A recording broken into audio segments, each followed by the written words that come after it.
Soyons saints, en partenariat avec Magnificat. Aujourd'hui, nous souhaitons une bonne fête aux Basile, Grégoire, Séraphin et Stéphanie. Nous célébrons deux docteurs de l'Église, Saint Basile le Grand et Saint Grégoire le théologien. Ils sont nés en 330 en Cappadoce. Ils se rencontrent à Athènes lors de leurs études où ils se lient d'une profonde amitié, nourris par leur grand désir de sainteté. Lorsqu'ils retournent en Cappadoce, ils commencent par vivre une vie monastique dans un monastère fondé par Basile. Mais l'Église a besoin d'évêques dynamiques pour résister à diverses hérésies. Basile devient donc évêque de Césarée, sa ville natale, en 370. Il a une forte personnalité et défend la foi avec ardeur et audace.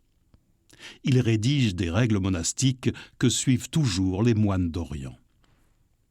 Tant par son action que par ses écrits, il s'affirme comme le défenseur énergique des pauvres, le soutien de la liberté de l'Église et de l'intégrité de la foi.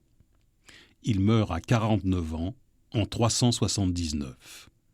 Homme admiré des païens comme des chrétiens, tous s'accordent à le nommer alors Basile le Grand.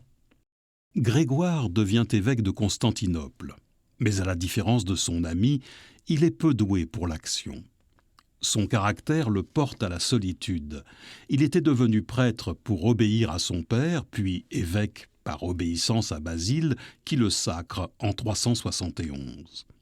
Il se retire dès qu'il le peut à Naziance, sa ville natale, pour vivre une vie contemplative.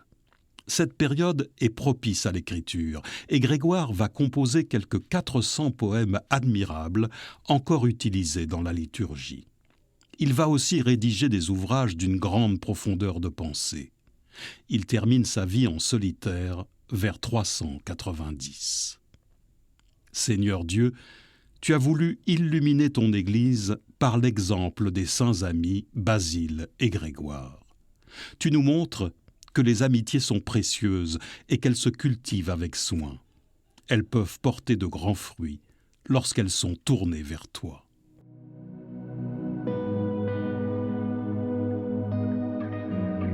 Seigneur, nous te confions nos amis et nous te demandons la grâce d'être des amis fidèles et attentifs.